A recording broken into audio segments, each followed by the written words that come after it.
Guys, we're friends, right? Well, the sign of a true friend is when they discover something good, they share it with you. And that's what I'm gonna do today. This is Loretta's British ginger tea. It is amazing. It's got 100% ginger, cinnamon, elderberry, and manuka honey. Gotta admit, don't know what manuka honey is, not even sure what it does for you, but it just sounds healthy, so I need some. This tea is fantastic for boosting your immune system, helps you feel good, and you'll live out loud like our beautiful British friend Loretta Nakwacha. Please hit her up on Instagram, order some of this tea, and she is at farmers markets and pop-up shops everywhere. You gotta get some of this stuff. Not only is it good for you, but it tastes great. Loretta's British ginger tea. I got some, you need it too. Go and order now. Hi, this is Melba Moore, and you're watching Rude Rangers TV.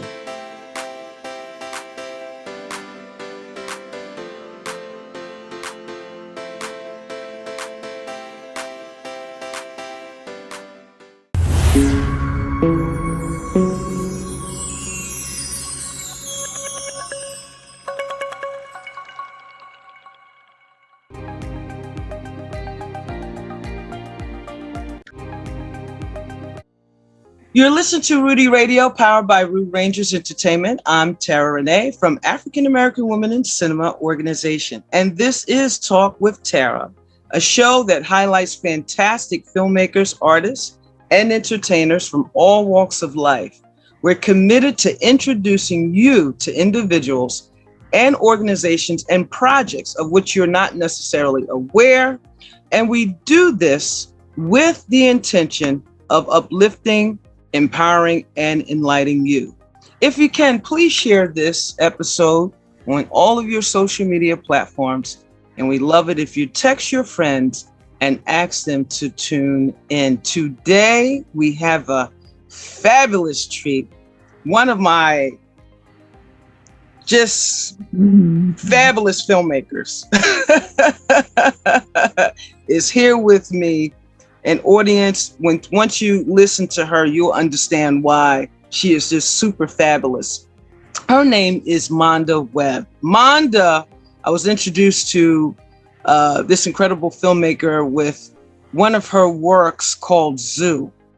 And I tell you what an educational experience that film was. Number one, I didn't even realize that was taking place. You know, like a lot of our history have been hidden from us. And the way that Monda explained this piece of history was so captivating, so gut gripping, and so insightful.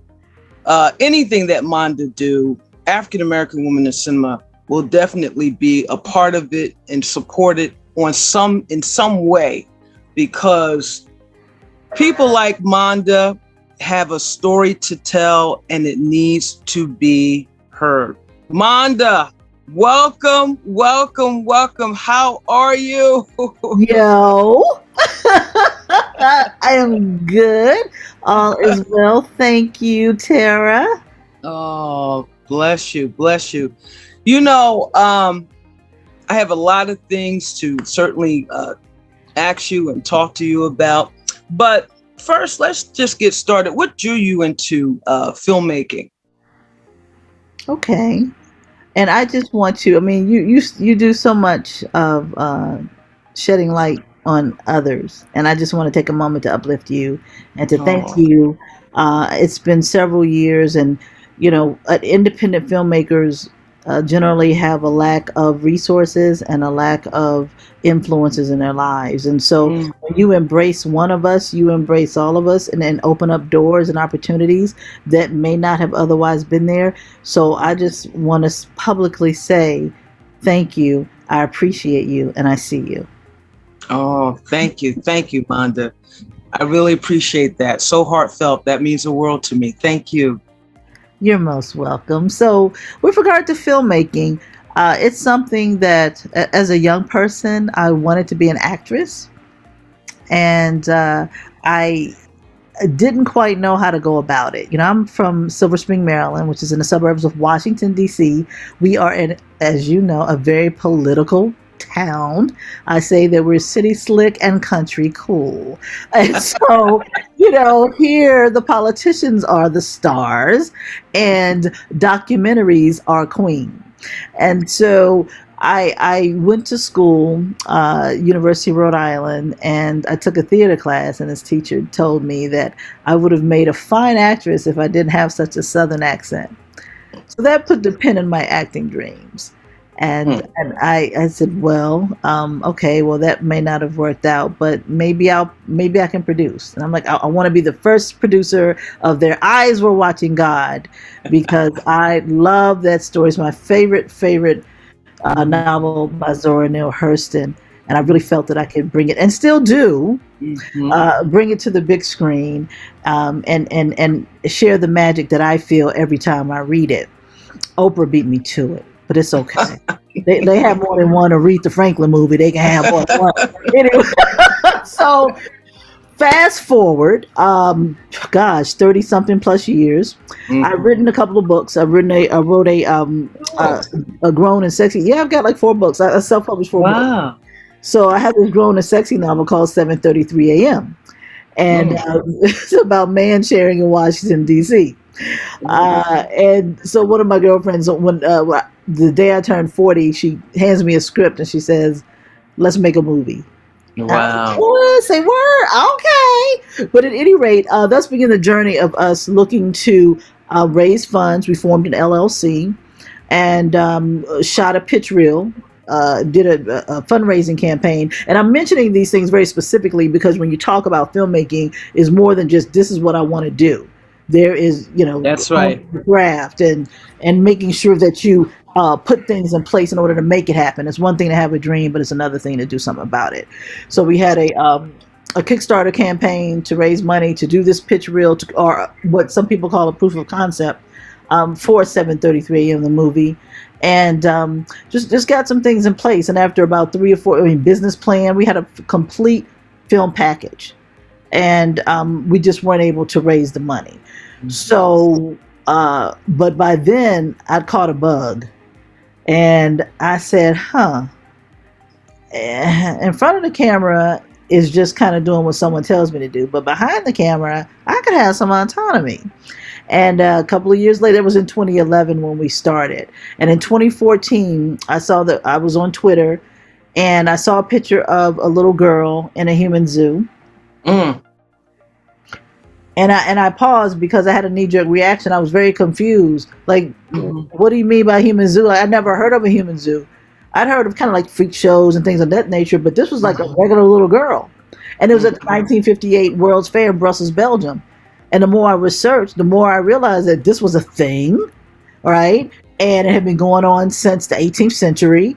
And I think people need to know about this. And I really feel like it has been left out of our educational curriculum on purpose. And I knew that it had to be a film. Again, writing books is great. I've got as much real estate as I want. But when it comes to film, a visual medium, we are 95 to 97% visual as a people. And I said, the more people that I can reach, the better. And I think it needs to be done through a visual medium. Yes. So I went to a retreat, a writer's retreat in Costa Rica to learn how to write scripts. Had no clue. Film is very specific. Time is compressed.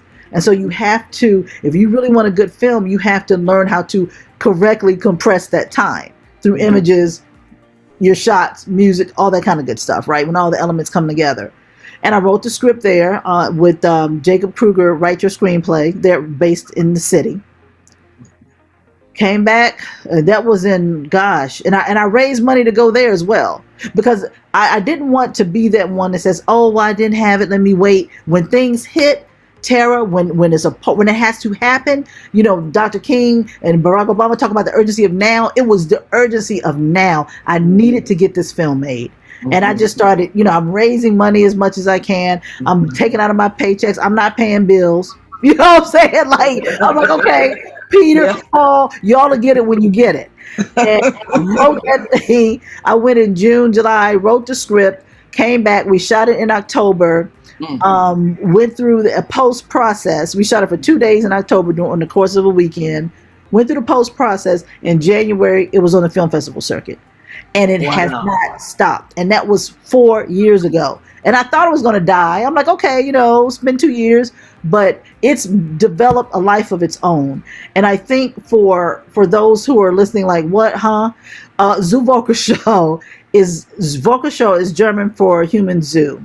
And my film is about a day in the life of an African girl on display for the first time in a human zoo at the World's Fair in Brussels, Belgium, 1958.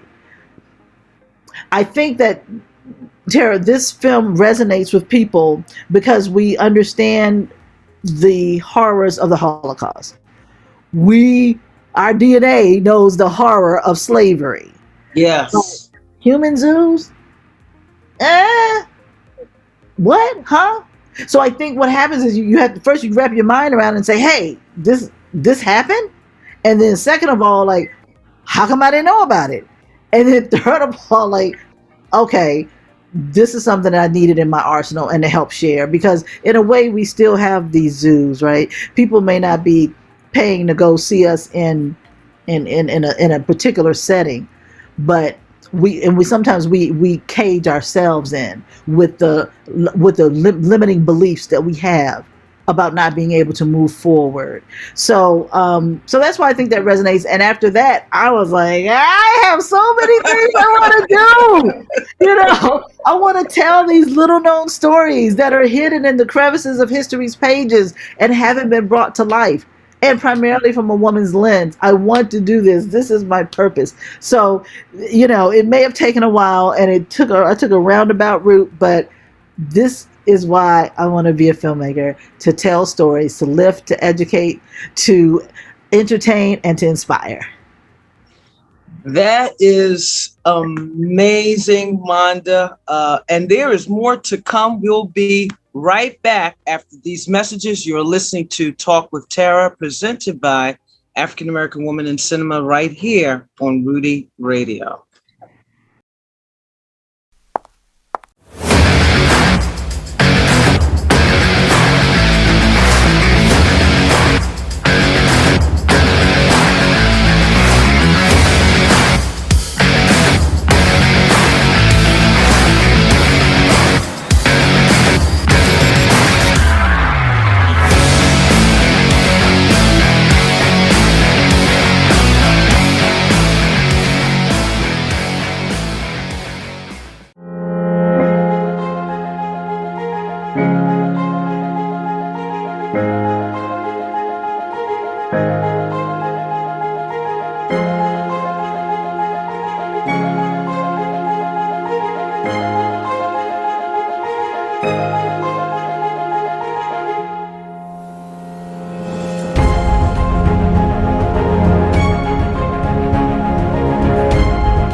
We're having a conversation with African American filmmakers. Join the African American Women in Cinema Filmmaker Series at the Clubhouse, presented by I Am the Color of Beautiful Global, every Monday night, 6 p.m. Eastern Standard Time. AAWIC on Clubhouse. Join us on the Clubhouse app for this inspiring conversation. Hosted by Karen Moore, founder of I Am the Color of Beautiful Global. Join us this Monday at 6 p.m. on the Clubhouse app for African American Women in Cinema's Filmmaker Series. Hi, I'm Harry O. Confetti, international Formula One driver. I sped to get to Long Island Telecom before they closed. I need to get one of these fantastic deals that Long Island Telecom has, because you can't beat the price anywhere else. Oh, get away from that car. What are you doing? Freaking kids playing with the car out there. Anyway, I'm glad I got here. Wait, what do you mean you're closing? I gotta come back tomorrow? What's your number? 631-833-9679? Oh, stop writing me a ticket. Hey, this Lisa Jewel Taker from the Jewel Taker Show on Impact Network. Also, you can watch me and my family on The Tankers on Prime Amazon, or watch me and my sister's Chatter Talk show on Fox. So me and my girls, Dr. Dee Freeman, Monique Eilert Mosley, Real Talk Kim, and Holly Carter, and you're watching Rudy Radio.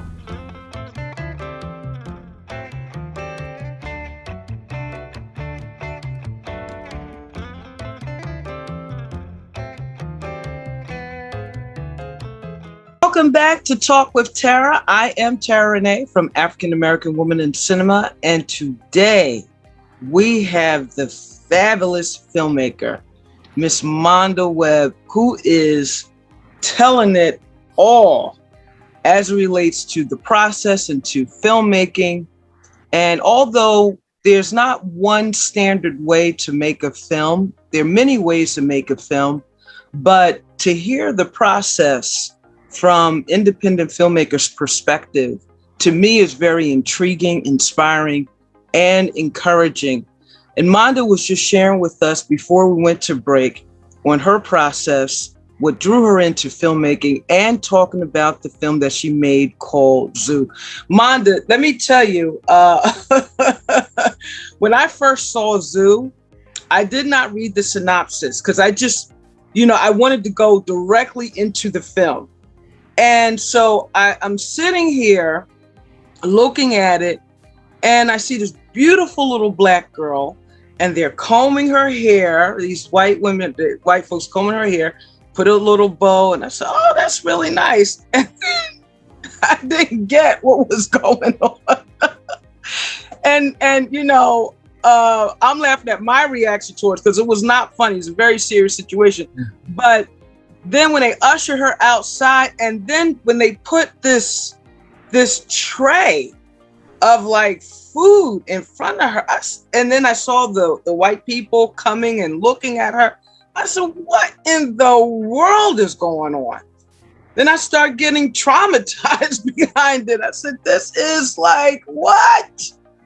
So I always wanted to talk to you about the way that you opened that up. Brilliant, classic, powerful, because you certainly drew me into it.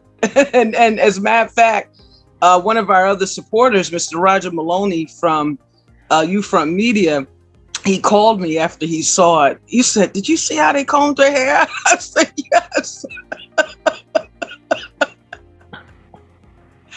So if you could just speak a little bit to that point about, what made you start there, I would love to hear that. First of all, I'm a believer, and when I first saw that picture, Terra, there was in my mind's eye, I actually saw a scroll just kind of unroll, and I saw the script, how it should be on that scroll. And so when it comes to the opening, it was more or less, I wanted to play around with juxtaposition. Mm-hmm. I look at, many of us, we live in the same world, but we have to abide by different rules. Mm-hmm. And so on one hand, you have a little German girl who's preparing for her birthday. Right. Not a care in the world. Mm-hmm. And she gets to choose her dress and choose her shoes, mm-hmm. and just prepare for this ride from where she was in Germany to Belgium. And then you have the African girl who's also getting ready for a special day, and her mother is preparing her for something that we don't know what it is yet, because I didn't want to reveal to happen that early on. What I wanted people to focus on was these two little girls getting ready for apparently what was to be a fun day. However, on one side of the fence, you had the girl who was the exhibit, and on the other side, you had the little girl who was a spectator. And the reason I wanted to focus on children is because of the purity and innocence that children have. Again, we teach them to be racist. We teach them hate. They don't know this.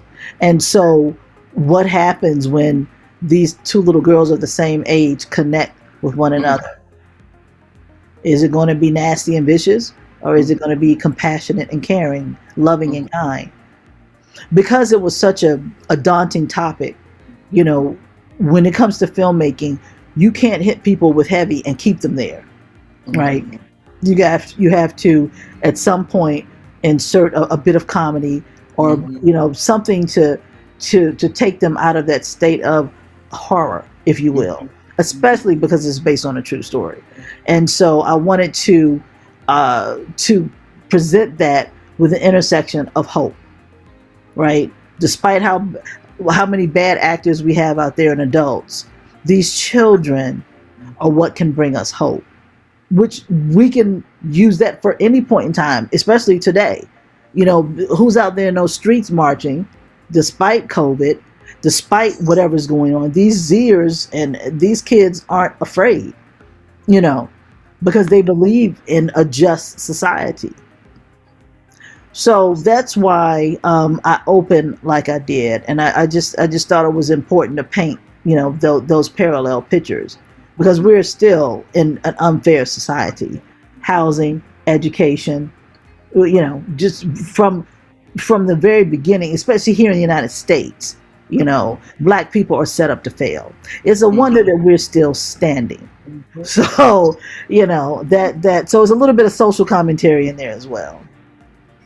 Yeah, and it all came through in such a powerful way. I always tell people, I said, I really believe that females are some of the best storytellers when they speak it in the medium of film, because you really took us through that particular moment in a very unique, concise time frame. And we walked away, well, I walked away with the full story and with all the emotions that it evoked.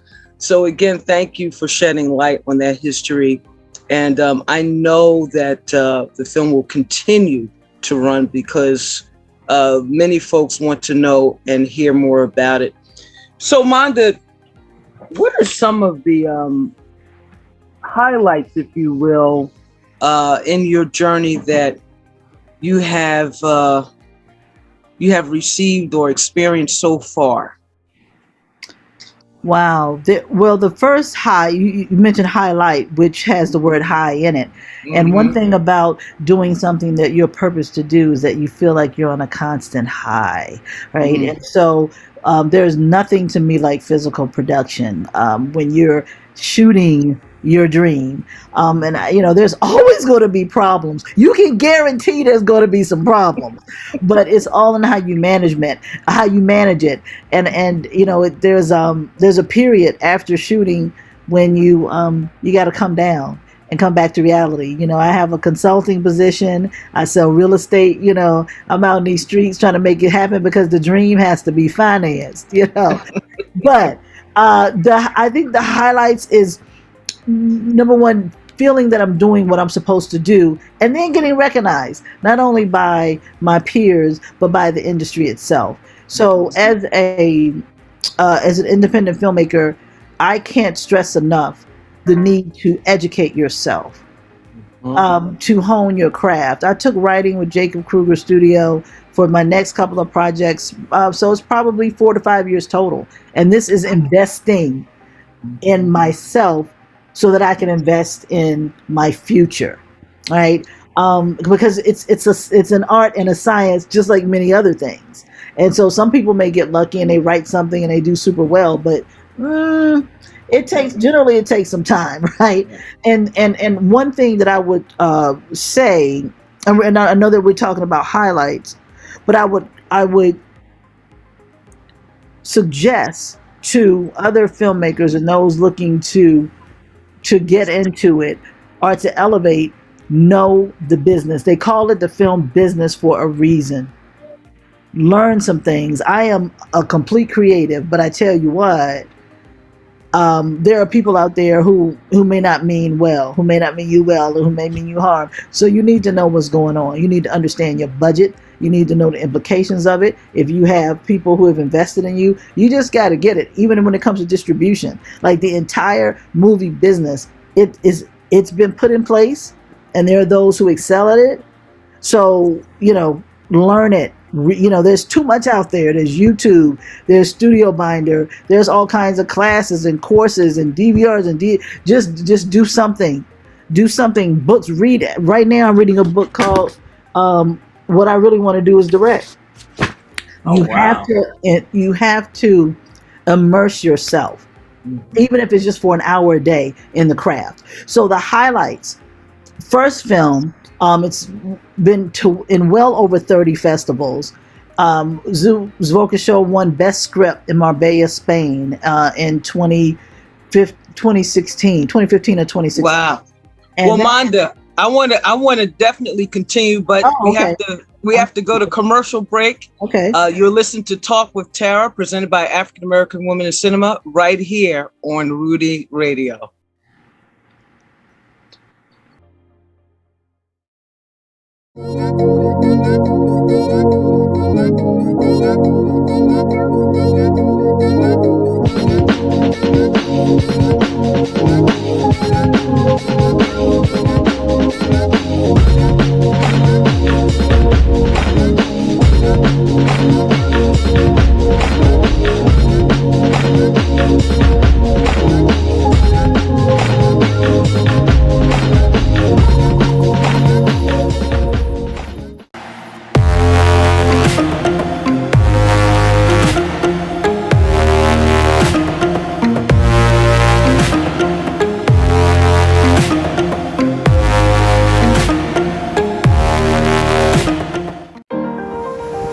I'm Dan O'Shea, Executive Director for Maureen's Haven Homeless Outreach.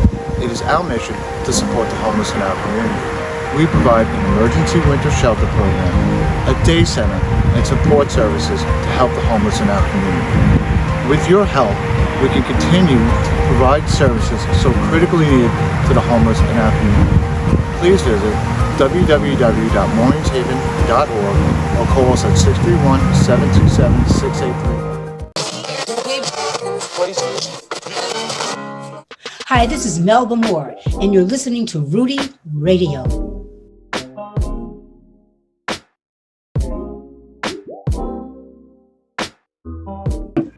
Welcome back to Talk with Terra. I'm Terra Renee from African American Women in Cinema, and we are talking with the fabulous Monda Webb, who is talking to us about the high and the highlights. Go ahead, Miss Monda.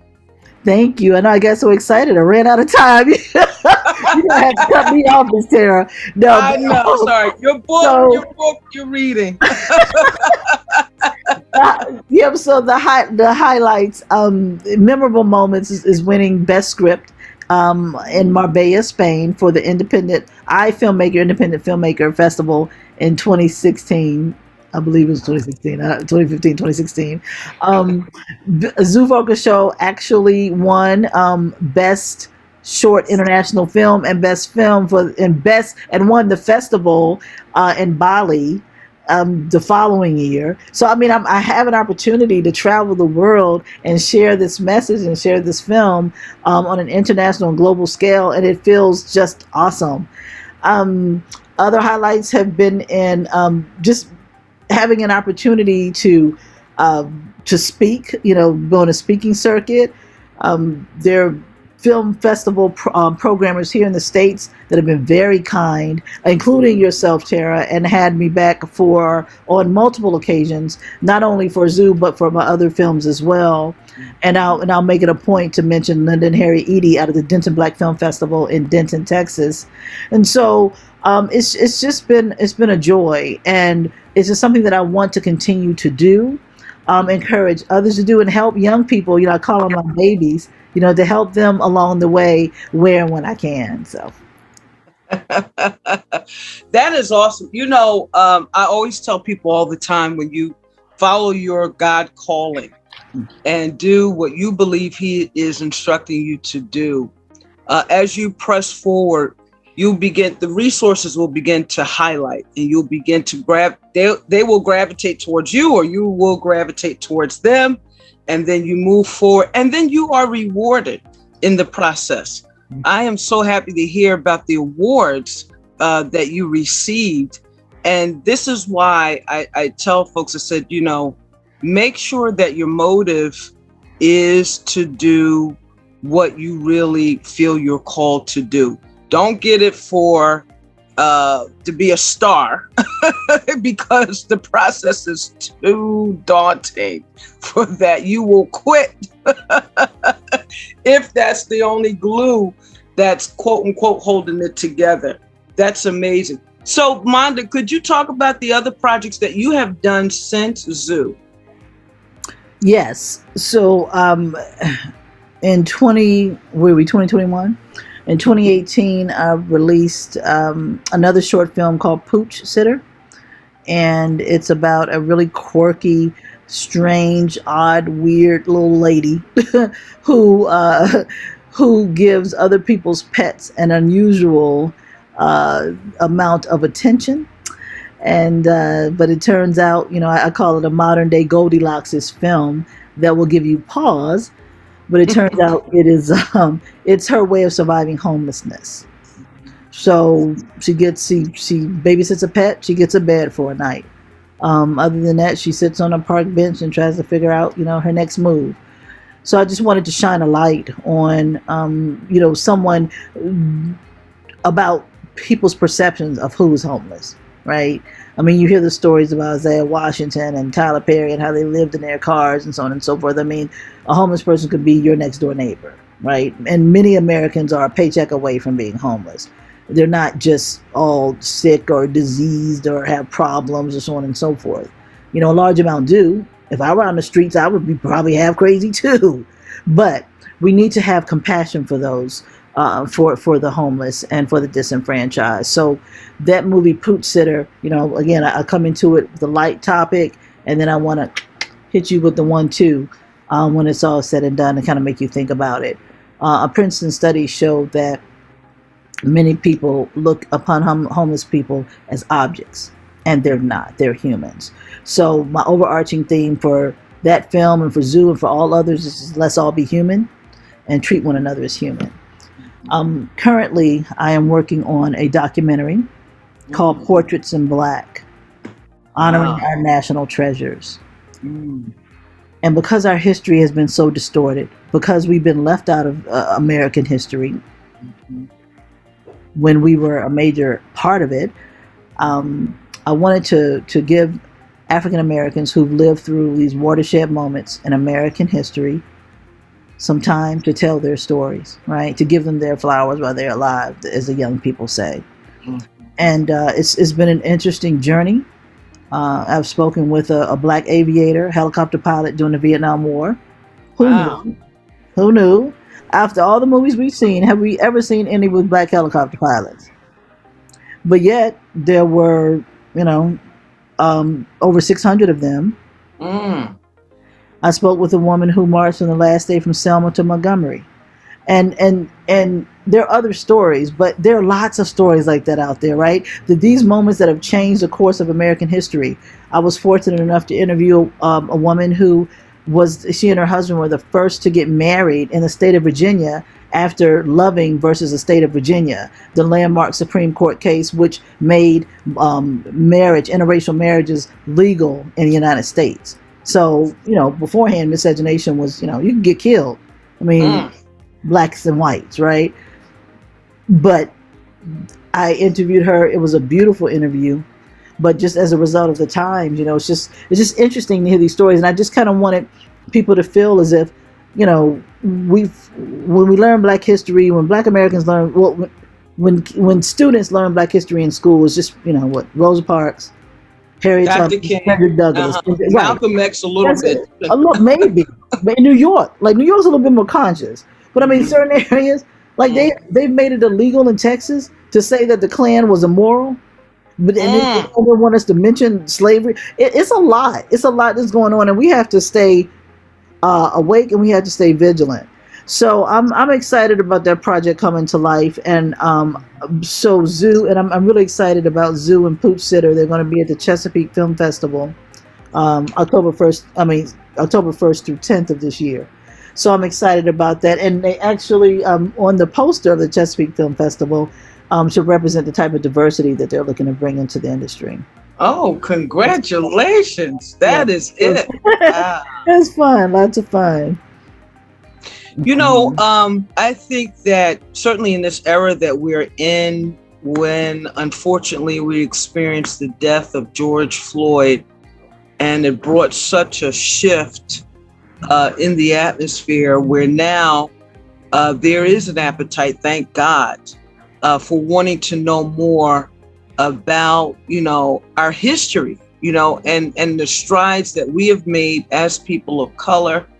And again, I talk to filmmakers, I say, listen, you know, talk to your family members, the seniors in your own family.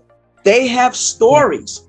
Get it on film so we can know and understand, you know, what happened. You know, someone said, sent me, because I was on my way to Oklahoma, Tulsa, and someone sent me a litany of data regarding massacres going on across the country. It wasn't just Tulsa. Absolutely. And Absolutely. It was terrible. You know, I didn't know that. It's on purpose, Terra. Yeah, absolutely. There was several. I have a map of it, right? Of all the massacres that took place after, because see, when Reconstruction happened, you know, it was like, oh, okay, well, and we started thriving. And then you had poor white folks that were like, what? They got something I don't? So then, you know, okay, we're going to introduce Jim Crow. We're going to introduce, you know, and we're going to, you know, bring the Klan in, especially at the Birth of a Nation aired. So it's just, it's a lot. It's a lot, but if we don't know it, we can't progress from it. That's right. That's right. That's right. Now, children need to know. But one striking thing I wanted to share, and then we'll move on. When I was in Tulsa and had a conversation with a young lady who is Caucasian, and she said, I was born, raised here in Tulsa, never knew about the massacre because they refused to teach it in the school. And now, even to this day, even the fact that President Biden came here, we still have to fight the governor on the fact that we want to now teach it in the schools. Now, I didn't follow through, meaning that, you know, to find out if they were now allowed to teach it in school. But when I was there, it was still a fight of some sort. And I just thought it was so sad in 2021, 100 years later, and it's still the same fight. So it's absolutely mind-blowing. But we have the power, you know, folks like yourself, others who take this technology that we have and tell these stories, and we have the ability to get it out. Because remember, Monda, well, I'll say this, when African American Women in Cinema started years ago, if you were blessed to go through the process and make your film after, you know, shedding a couple kidneys and giving up some brain cells, you know, then it was another big fight to try to get it distributed, because your film was not being picked up by a major distributor after you got done. That was just, I mean, very few, if that, very few. But now we have YouTube, we have other means of getting it done. And so, you know, this is the time that these type of stories need to be told and put out there. Put the word out. We'll help push it so people can learn what happened and where they came from. So again, you know, certainly applaud you for doing that. So what's next on the Monda filmmaking agenda, and when am I getting my cameo part? Just give me some time. I'll be shooting up in New York. It may be a couple of years, but we'll see. We'll see. I'll be here. Oh, thank you so much, Terra. Yeah, and absolutely, we need to strike while the iron is hot. Instead of sitting back talking about it and coming up with 1,000 strategies, we just need to do it. You know? Absolutely. And I think it's important that we understand our power and that we don't necessarily have to depend on a model that already exists. You know, Ava DuVernay went and did her own thing with the Ray, so I give her props. There are other ways to distribute, and now the streaming services are poking their heads up, and there are a lot of different platforms, like you said, online, where young filmmakers, independent filmmakers, can be seen and heard. That is so true. And we'll be right back after these messages. You're listening to Talk with Terra, presented by African American Women in Cinema, right here on Rudy Radio.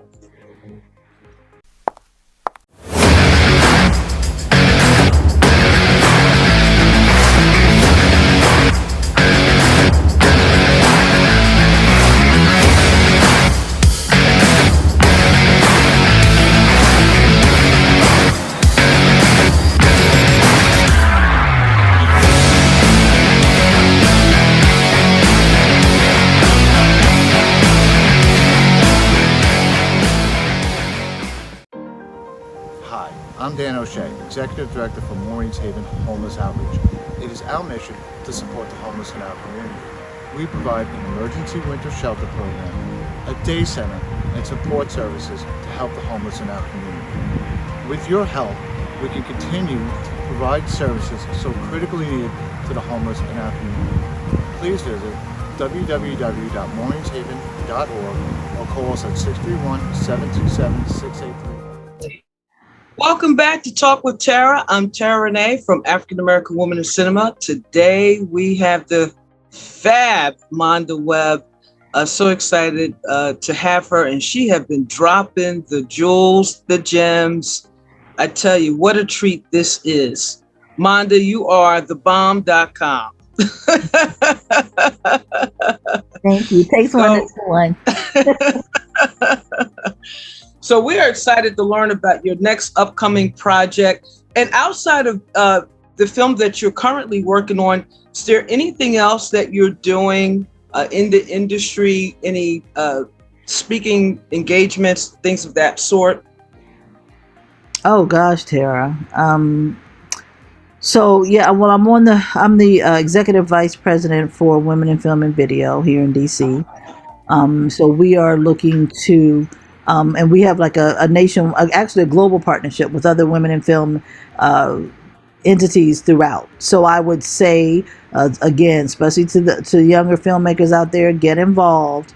I'm also a member of New York Women in Film and Television, NYWIFT, right? So they're out there. I mean, the bigger ones are in Atlanta and LA, where I think you have to kind of be voted in or invited in with women in film. But hey, get involved. There's so much going on. Honestly, there are no excuses.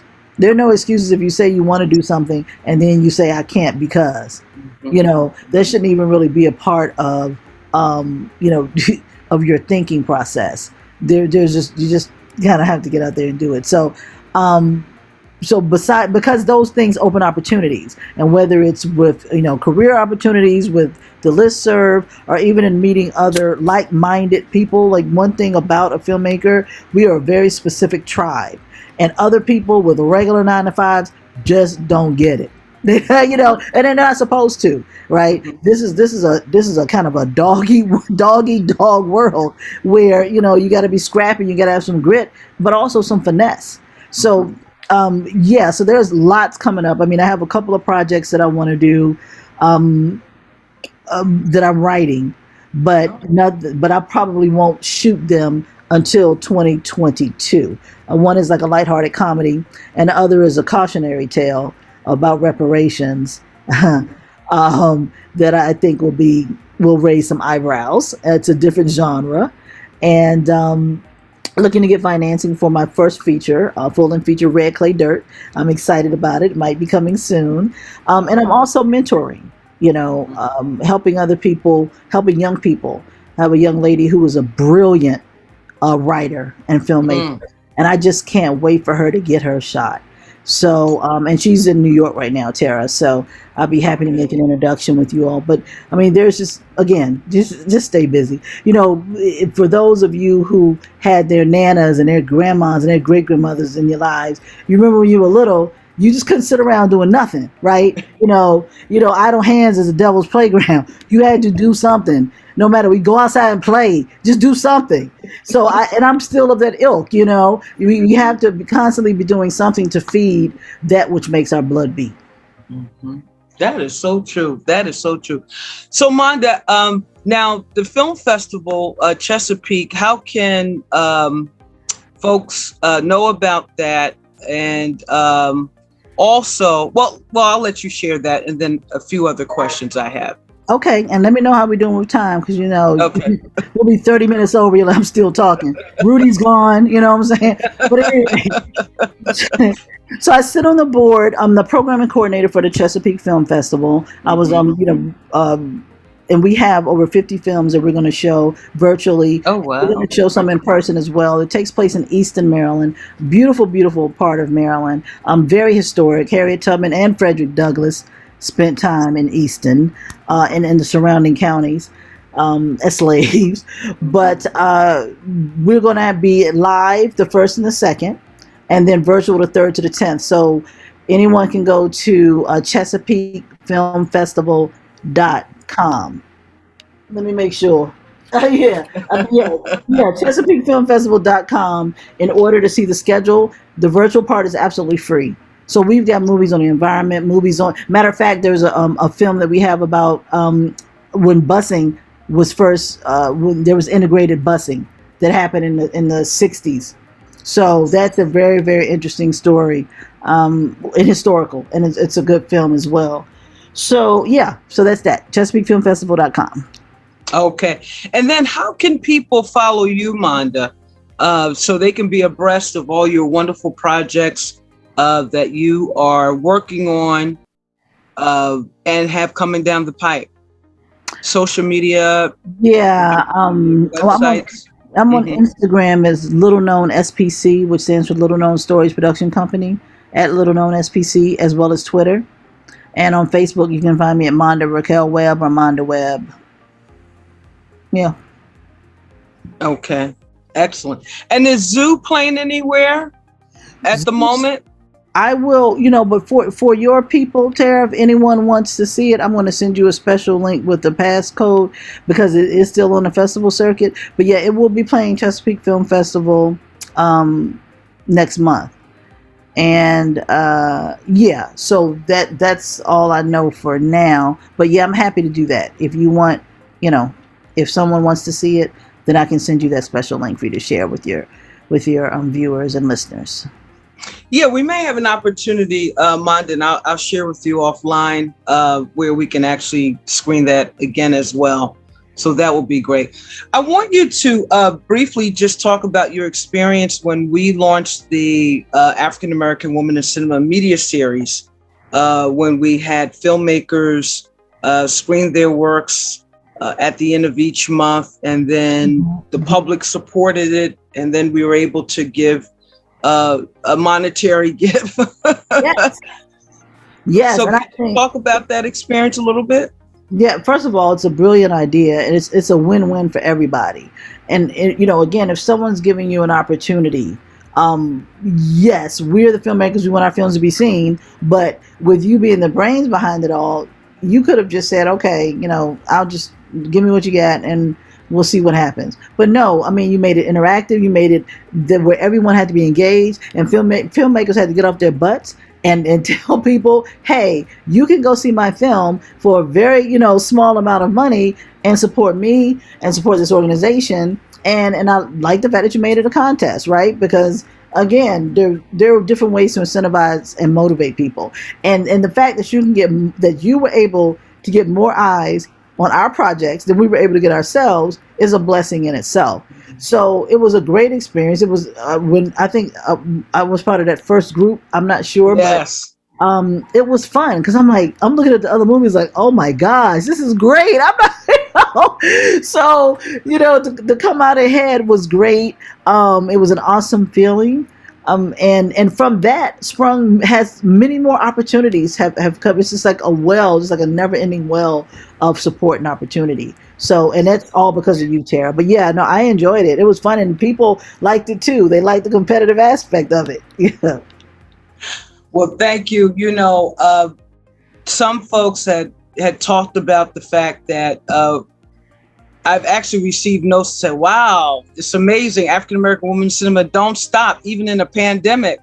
But, I was just grateful that you all were able to participate and get something out of it, because when the pandemic had ushered in, it almost gave a sense of, wow, where do we go from here? Do we shut down for the next several years, and not move? How do we move forward? And so I was grateful that we all were able to move forward in that space. And so thank you so much for being a part of it and certainly sharing. And you gave us bragging rights, Monda. I got to go to the bank. Thank you. When does that happen? No, you're right. And again, we are certainly in a unique opportunity where we're now seeing women of color getting some sort of just due and being able to move forward. How do you feel as a woman of color in the woman of color filmmaker in this industry now? Do you feel that some doors are starting to open? What are your takes on that? There are a few, but we still have to fight like hell for everything that we get. We still have to go above and beyond to prove that yes, we can. Of course, we can. And there are projects that are looking for all female, writers, directors, producers, so on and so forth, so they can check a box. I want to be hired because someone knows that I do darn good work, right? So that's where the equity part comes in. But there is some recognition, but we deserve this. We've been putting in the time, putting in the work, and there's several talented female filmmakers out there. You don't just stop at one or two, right? And we want to be heard. We want to be seen. But as a showrunner told me a few years ago in Atlanta, when you do something well enough, Hollywood will come checking for you. So I'm like, okay, that's nice, but in the meantime, I'm going to do this for me, and I'm going to continue to grow and continue to learn and to hone my craft, which I've talked about a couple of times. So yes, there are some opportunities, but Terra, I read an article a few weeks ago that said when it comes to diversity, inclusion, equity, justice, 51% of white males thinks it's a distraction. Wow. So if you have over half of the white men thinking that diversity is a distraction, and most of the corporations and organizations are run by white males, then what really are you saying? So we can't stop. Yes, there's a zeitgeist, there's a movement. And again, we need to leverage it and continue to climb and continue to bring others in, black, brown, yellow, whatever it takes to keep this momentum going. I agree. And we're going to continue to do our part. And how does one become a member of your organization that you are the EVP of? And congratulations, by the way. Oh, thank you. Yeah, I've been on the board a few years. So Women in Film Video DC, if you go to wifvdc.org, there are opportunities, and we have members mostly here in the area, but some are in other states as well because of our listserv is so extensive. We were voted like one of the top 40 best nonprofits to be a part of. But wow. Yes, and so all of the Women in Film and Television entities are part of a national group, which is Women in Film and Television US, and a part of an international group, which is WIFT, Women in Film and Television International. So you can Google them. Like I said, in New York, it's New York Women in Film and Television, not NIWIFT. And generally, to become a part of the organization, there are generally 3 tiers: student, professional, and someone who's like an executive member. Like if you have over X amount of years in the business, right? And because they're tiered, membership offers different things. So yeah, I would say check it out. I mean, because those are things that in most cities, that most of the major cities have vehicles like this. Excellent. Well, I don't know where the time went, but they tell me that we have to go. Thank you so much, Monda, for being a awesome guest. Well, you're awesome anyway, so that is to be expected, but we really appreciate you taking out the time to be with me today and to share these golden nuggets with our audience. And thank you, audience, so much for listening to Talk with Terra. I am Terra Renee from African American Women in Cinema organization. You can visit us at www.aawic.org. You can also follow us on Instagram and Twitter and like us on Facebook. Talk with Terra is made possible by Rude Rangers Entertainment. Our creative director is Rudy J. Breedy. Please don't forget to like and share this episode with as many people as possible. We sincerely appreciate you joining us today and wish you continued peace, blessings, and prosperity. See you next episode.